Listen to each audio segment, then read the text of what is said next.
여러분 안녕하십니까? 이번 주에도 제가 여러 가지 일이 있다 보니까 또 시간을 어기고 조금 늦게 촬영을 하게 되었습니다. 지금이 그 일요일 날 저녁인데, 지난주 가장 중요한 국제 이슈가 낸시 펠로시 미국 하원 의장이 이 대만을 방문했다는 사실일 것입니다. 물론 그 아시아 여러 나라를 방문했는데, 그 가장 핵심적인 것은 대만 방문이라고 볼 수가 있겠습니다. 그래서 그 대만 방문 이후에 또는 그 이전에 이 과정이라든가 절차 등을 이제 제가 한번 말씀을 드리려고 하는데, 제목을 그 두 가지로 잡아봤습니다. 하나는 낸시 펠로시 미국 하원 의장이 대만 방문, 첫 번째는 통쾌했다라고 말씀을 드리겠습니다. 두 번째 주제는 낸시 펠로시 미국 하원 의장의 대만 방문, 그러나 전략적이지는 못했다. 여러 가지 측면이 있는데 우리가 그 국제정치를 제대로 해석할 줄 알아야 된다고 생각을 합니다. 예, 대만 방문은 이제 그 아시아 방문의 일환입니다. 7월 30일 날 이제 미국에서 출발을 해가지고 8월 1일 날 싱가포르에 도착했습니다. 그리고 8월 2일 날은 말레이시아에 도착했고, 밤 10시 44분, 11시가 거의 다 돼가지고 대만에 도착을 했습니다. 대만에서 19시간 정도 머무른 후에 8월 3일 저녁 9시가 좀 넘어서 우리나라 경기도 오산에 있는 미군 공항에 도착을 했죠. 그리고 8월 4일 저녁 때 대한민국을 출발해서 일본에 도착을 했습니다. 지금 이제 미국에 다시 간 상태이죠. 예, 중국은 너무나도 분노한 나머지 8월 4일 낸시 펠로시가 이제 한국을 향해서 출발한 그때쯤 출발한 이후입니다. 대만 북부, 대만 남부, 동부 해가지고 대만 전체를 대만을 둘러싸는 그 지역에 미사일을 발사했고, 그 미사일의 일부는 일본이 주장하는 일본의 배타적 경제 수역에도 떨어져가지고 지금 말썽을 빚고 있는 그런 상황입니다. 이렇게 그 싱가포르, 말레이시아, 대만, 한국, 일본 등 여러 나라를 방문했지만은 저는 이 여행의 가장 큰 핵심은 대만이라고 말씀을 드릴 수가 있고, 대만 이 방문 때문에 앞으로 여러 가지 그 사건이 일어나리라고 믿습니다. 펠로시의 대만 방문은 상당히 마치 군사작전을 방불케 하는 것이었다고 봅니다. 원래 그 금년 4월에 방문하기로 돼 있었는데, 낸시 펠로시가 코로나에 이제 감염이 돼가지고, 그래서 그때 원래 계획대로 못하고 있다가 이번 8월 달에 방문한 것입니다. 이번 8월 방문은 중국이 아주 강력한 경고가 또 사전에 있었고, 그 경고를 무시하고 방문한 것이 되었습니다. 그런데 펠로시는 중국이 이렇게 경고를 했을 때 자기 방문국에 대만이 있다는 사실을 명확히 밝히지 않았습니다. 밝히지 않은 채 싱가포르하고 그리고 말레이시아를 방문했고, 그리고 말레이시아에서 대만을 오는 것도 남중국해를 가로질러서 오면 훨씬 가까이 올 수 있는데, 여러분들이 그 지도 보시겠습니다. 보르네오 섬을 거쳐서 인도네시아, 거기서 필리핀 옆으로 해가지고 이 대만에 한밤중에 도착하는 마치 그 군사작전과 같은 그런 그 비행 경로를 통해서 대만에 도착을 했습니다. 대만에 도착한 시간이 아까 10시 44분이라고 했으니까 아주 한밤중이 되겠습니다. 그 촬영한 그 비행기가 내리는 장면을 계속 제가 텔레비로 봤습니다만은 그 깜깜할 때 비행기가 번쩍번쩍 이렇게 불을 붙이면서 그 비행기 동체가 잘 보이지 않는 그런 착륙을 했습니다. 여러분들이 그 사진을 지금 다 보시겠습니다. 제가 그 월스트리트 저널에 나온 그 사진을 기사와 함께 이제 인용을 했습니다.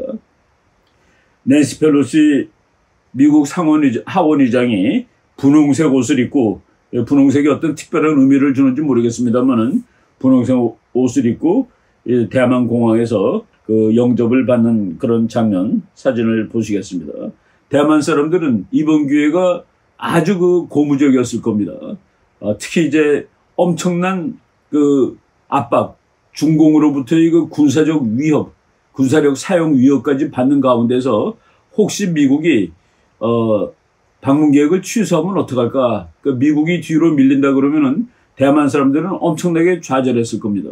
그런데 그 83세나 되는 그 여자 늙은 하원 의장이 용감하게 중공의 위협을 다 뿌리치고 대만 공항에 이제 착륙을 했죠.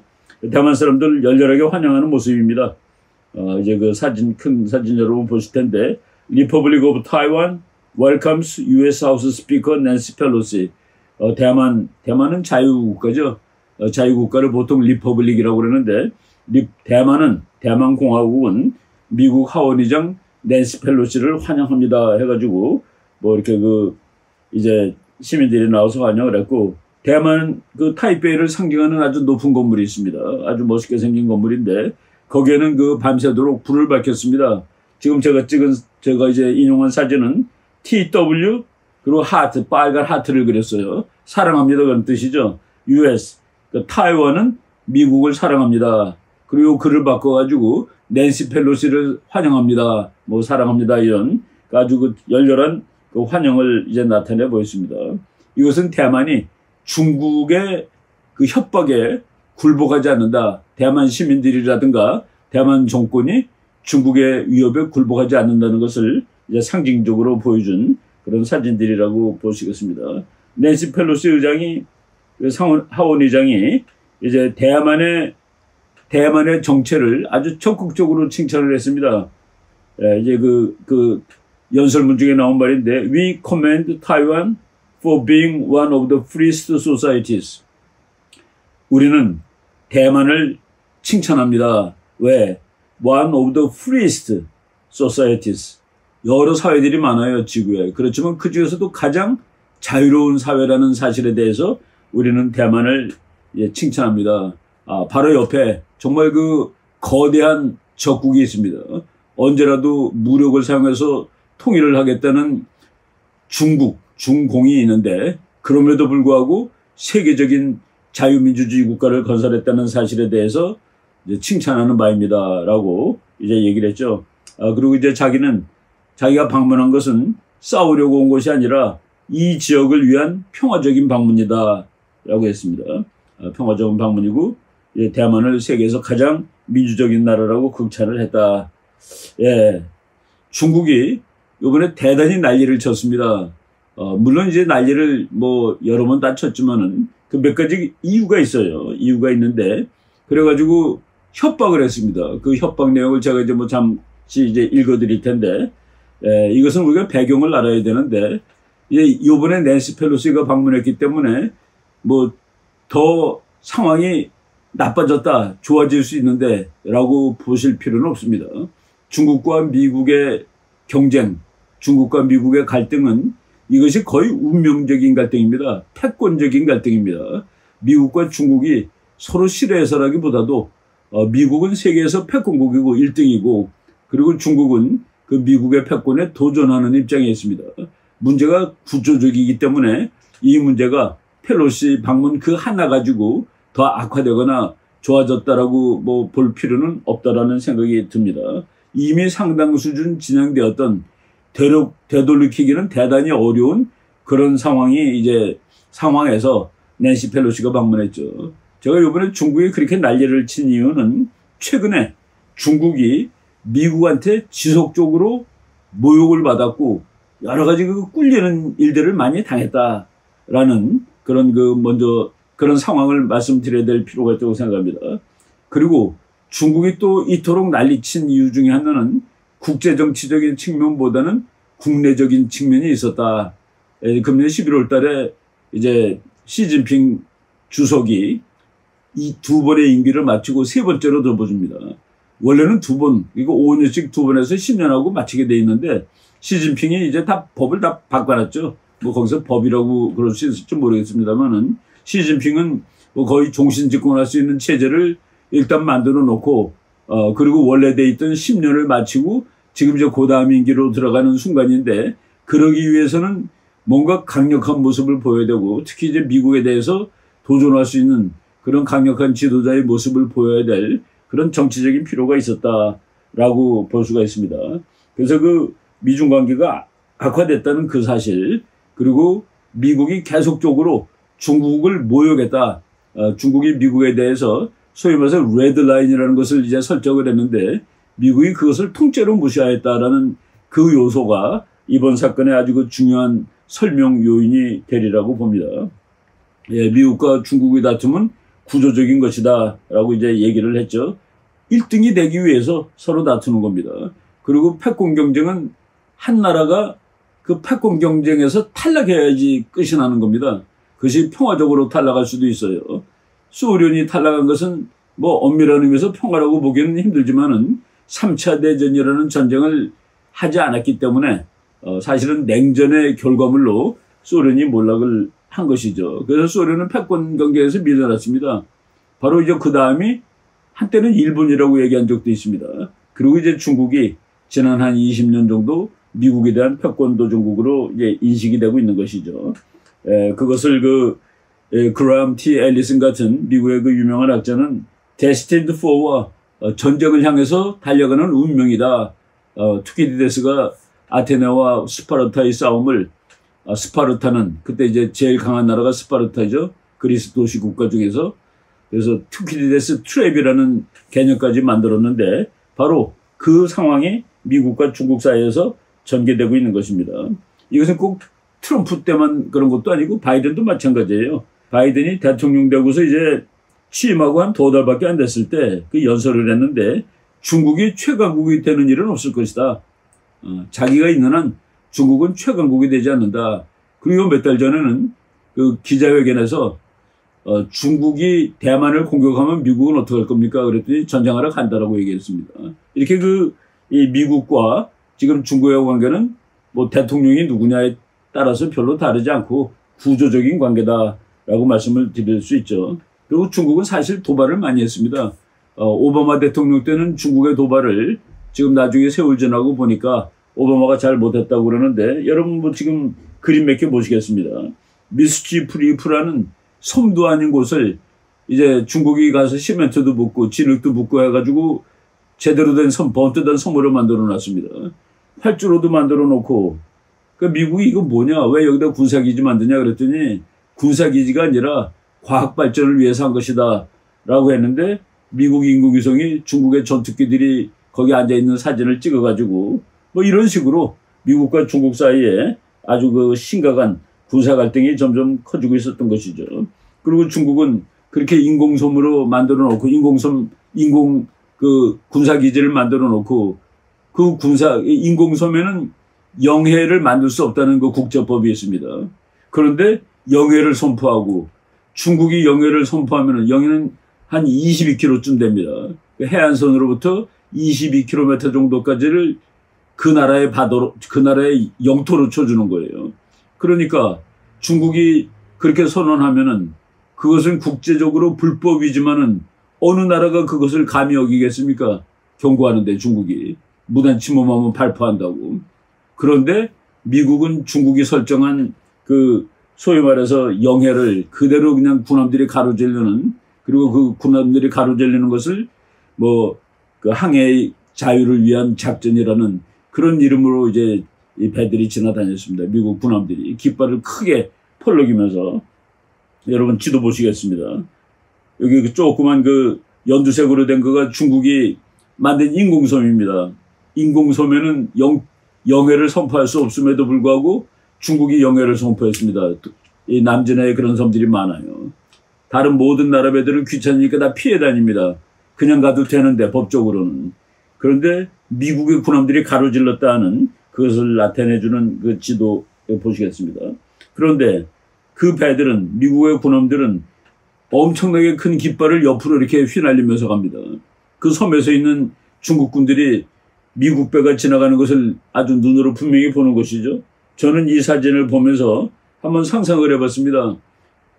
바다에서 그러니까 인공섬에서 저 미국 군함을 바라다보는 중국군의 마음은 어땠을까? 그리고 여기를 지나는 미군은 만약 중국이 발표하면 즉각 응사를 할 것입니다. 그래서 전쟁은 우리가 생각하는 것보다 훨씬 가까이 와 있을 수 있다라는 그런 이제 생각을 하면서 이런 사진들을 봤습니다. 미국 군함들은 뭐 수시로 중국이 영해를 침범했죠. 중국은 영해라고 주장하지만 미국은 국제법으로 그것은 영해가 될 수가 없고 이것은 누구나 자유롭게 다닐 수 있는 바다야 라고 이제 서로 다퉜습니다.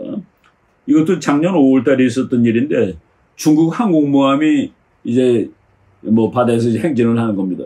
항공모함에 가면은 옆에 군함들이 따라가죠. 여러분들이 이제 사진을 하나 볼 거예요. 그런데 이 군함들이 가는 대열에 다른 나라 배가 껴서, 그것도 적국의 배가 껴서 간다면 기분이 어떻겠습니까? 그런데 작년 2021년 4월이니까 벌써 한 1년 4개월 됐습니다. 미국의 군함이 중국의 항공모함 전단이 가는데 거기 같이 껴서 같이 간 적이 있습니다. 이 사진을 한번 보세요. 미국의 그 함장이 다리를 함교 위에다 딱 이렇게 그 건방지게 올려놓고, 중국 사람이 보면 되게 건방질 거예요. 그 옆에 부관이 앉아있고, 그 옆에 배에 미군 병사들이 서가지고 그 중국 항공모함에서 비행기가 떴다 내렸을 때 박수를 쳐줬답니다. 네, 이거가 지금 전부 다 치킨 게임 벌이고 있는 거예요. 미국은 야, 너네 잘 뜨네, 조롱하는 거죠. 이런 일들이 지금까지 몇 년 동안 지속되어 온 겁니다. 지금 중국이 막 분노해가지고 미사일을 갈기고 그럴 때 미국의 그 국무장관이 그랬죠. 미국의 군함들은 will sail through Taiwan Strait in defiance of China.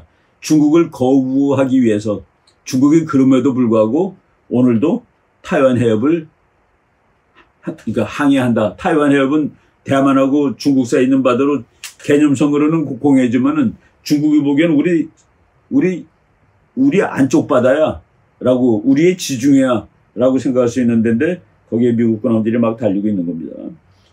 중국이 말이죠, 구체적으로 레드라인을 미국한테 설정한 적이 있습니다. 레드라인이 이제 국제정치학 용어인데 제가 그냥 정의를 잠깐 읽어드리겠습니다. 용인하기 힘든 수준, 일종의 마지노선을 의미한다.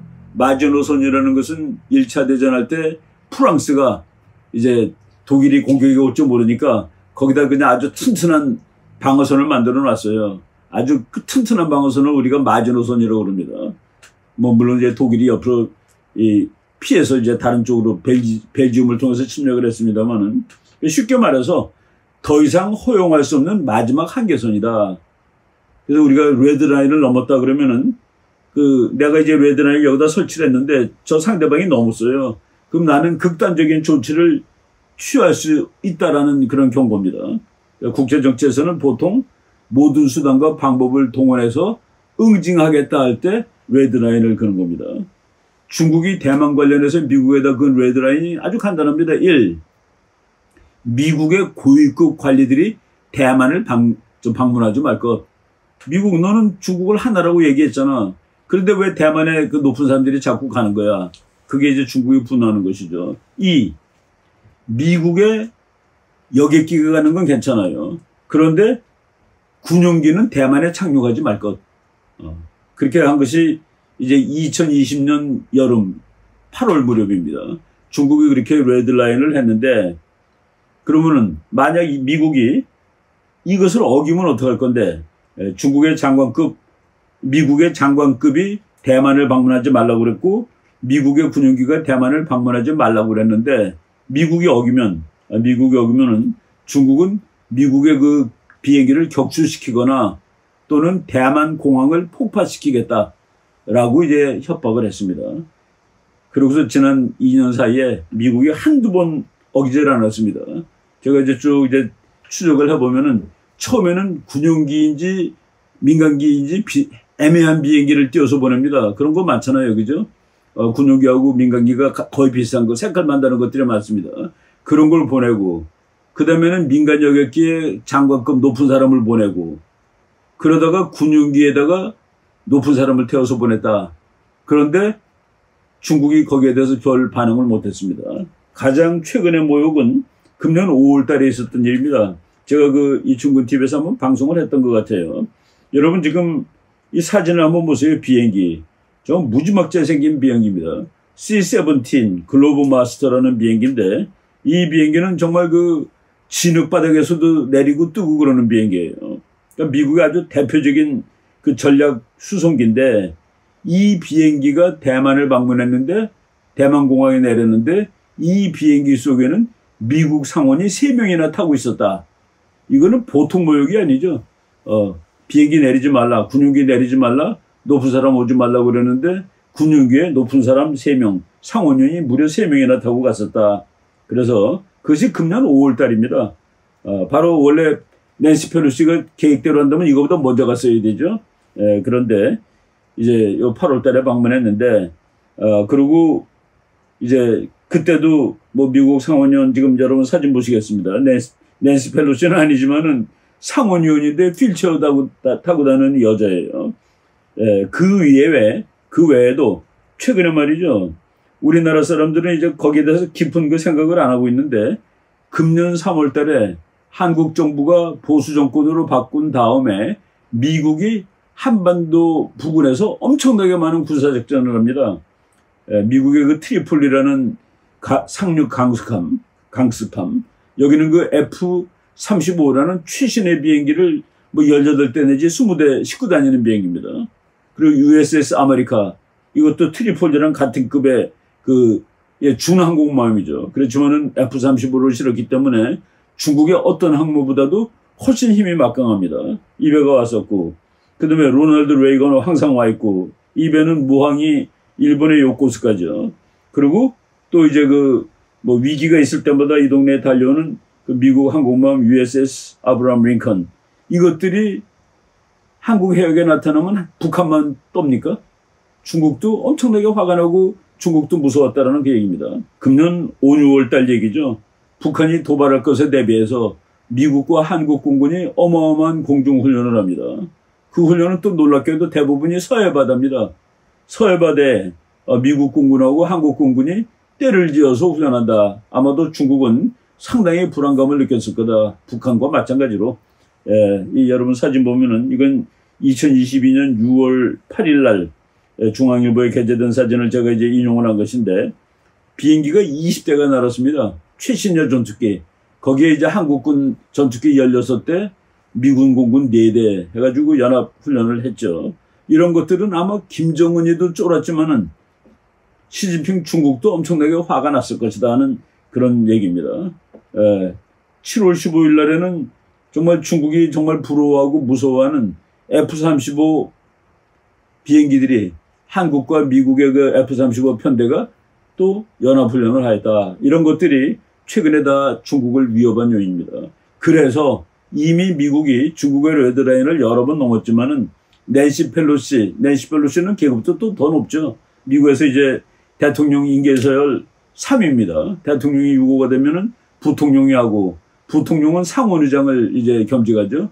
그 다음에 상원의장까지 6호가 되면은 하원의장. 그래서 미국에서 대통령 소열로, 그러니까 대통령 다음에 세 번째인데, 이 사람이 방문을 하니 중국이 가만히 있어서 펄펄 뛴 겁니다.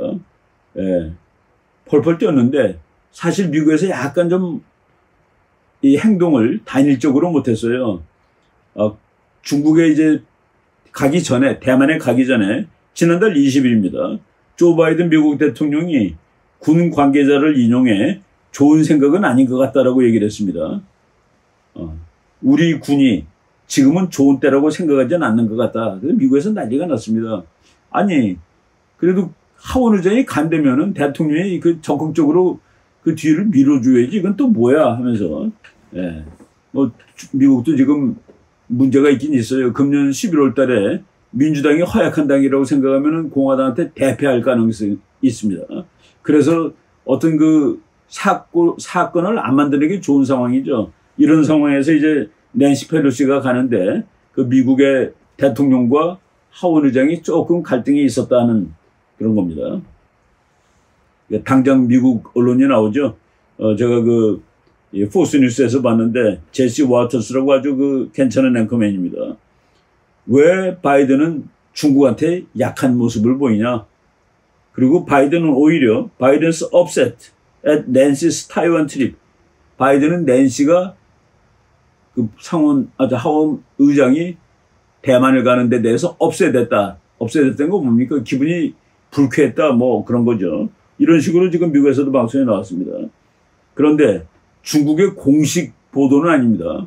환구시보의 전 편집장 후시진이라고, 이 사람이 이제 중국 시진핑의 나팔수 비슷해요. 공산당의 나팔수입니다. 이 사람이 이렇게 얘기했어요. 쓴 겁니다, 영어로. 펠로시 의장의 비행기를 호위하는 미국 전투기들이, 아무래도 높은 사람은 이렇게 공군기가 따라가겠죠. 그 전투기들이 대만 상공에 진입할 경우 그것은 중공을 침략한 것으로 간주할 것이며 중국의 전투기들은 미국 전투기들과 펠로시 의장이 탄 비행기의 비행 경로를 방해할 것이다. 그 가는데 와서 옆에서 방해하는 거예요. 못 가게 방해할 것이며 그런데 이것으로 불충분할 경우 중국은 미국의 비행기들을 격추시킬 것이다. 이거 했는데도 비행기가 대만을 향해 계속 날아가면 격추시켜 버리겠다라고 얘기를 했습니다. 이건 보통 이 경고가 아니죠. 예. 그런데 이 사람이 그 펠로시를 조롱했어요. 8월 1일자 후시진이라는 이 사람이 또 쓴 글입니다. 펠로시를 대만에 가게 놔두자. 그러나 대만으로 출발하기 전에 펠로시의 여행이 안전하게 해달라고 빌어주자.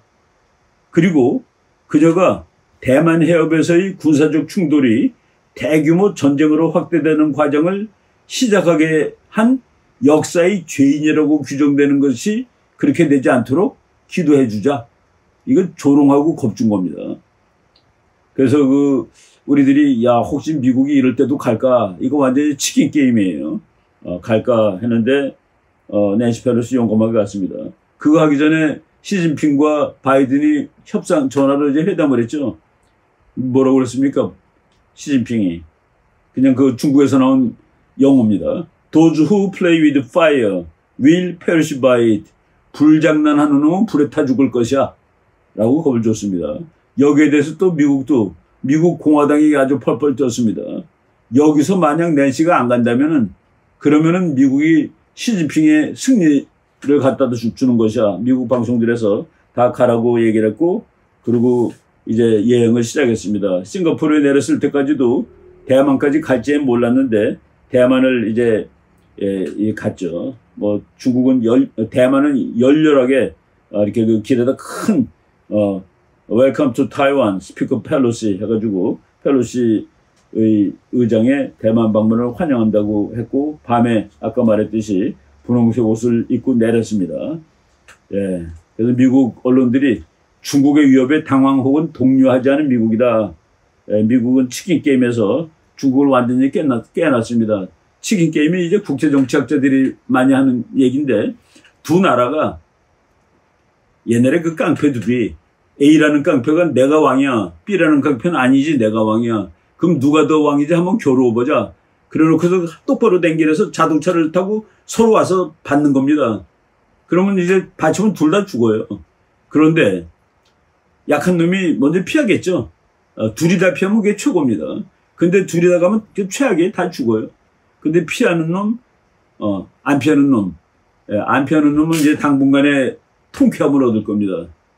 미국이 지금 당분간의 통쾌함을 얻었습니다.